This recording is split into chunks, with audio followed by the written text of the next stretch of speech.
Are you aware of other third-party information mishandlings that have not been disclosed? Congresswoman, no. Although we are currently going through the process of investigating every single you're not app sure? that had access to a large amount of data. What does that mean?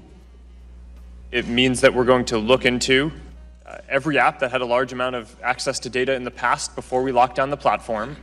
So you're not aware? That because there are tens of thousands of apps, we will find some. All right, but I only have 4 minutes. That, of course, is Facebook CEO Mark Zuckerberg returning to Capitol Hill for a second day of testimony. Zuckerberg said he expects regulation of his industry after an incident that allowed users' information to land in the wrong hands. Thomas Sanchez is the CEO and co-founder of Social Driver. That's one of the largest digital agencies here in D.C., and you've been following Zuckerberg's testimony since yesterday. Yesterday was a little tame, a little more contentious today. Yeah. What happened? Well, yesterday he got an easy pass. Today he got smacked around a little bit. It sounded like the Democrats were coming after him, maybe asking for more regulation, while Republicans were saying, hey, you're kind of discriminating against our content and blocking the conservative view from getting out on Facebook. Now, you know, a CEO of a company, their number one goal is to keep their company profitable and relevant, despite all of the other things that might be involved with that company. So the stock price is up 2 days in a row. I guess that's a little bit telling of how he's done in these hearings? Yeah, I think if the investors are voting, they're giving him a vote of confidence.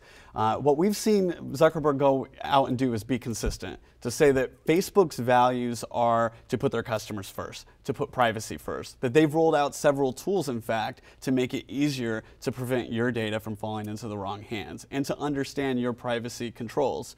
And so, you know, Zuckerberg's message has been very consistent, and it seems like maybe the members of Congress have been the one that got the low scores on their performance. Oh, okay. Now, from your perspective, have there been any surprises, any kind of gotcha moments for Zuckerberg? There was a big surprise today. Zuckerberg actually announced that his data was actually taken by... He was part of it. Yeah, it was part of the big hack. And so if even the CEO of Facebook's data was pulled out, then we need to all question whether or not our settings are good enough too. Here's an interesting question. We saw it yesterday from Senator Bill Nelson of Florida. We've seen it from a few others saying, look, Zuckerberg, if you don't tighten things up, we're going to come in, Congress, and we're going to put regulations on you. What would that look like? What sort of congressional regulations, laws could go into effect on Facebook and other social media companies? That was the question today. Are you a telecom company? Are you a software company? Are you a media company? Yeah, are you a media company? How do we regulate you?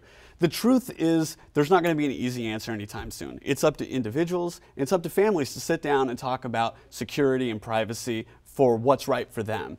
One of the things we've done at Social Drivers, we actually threw up a toolkit on our website, right on socialdriver.com, that give you 5 easy things you can do. You can turn off your geo-filtering. That's how they track your location. Right. You can change some old apps and remove things that you're not using. And there's many other things that you can do. Just common sense rules to protect your own privacy and your own data. Right. We are heading down this digital highway. These companies are moving a lot faster than Congress right now, so it remains to be seen if any action will be taken down the road. Thomas Sanchez, appreciate your time. Thanks so much for coming in. Thank you.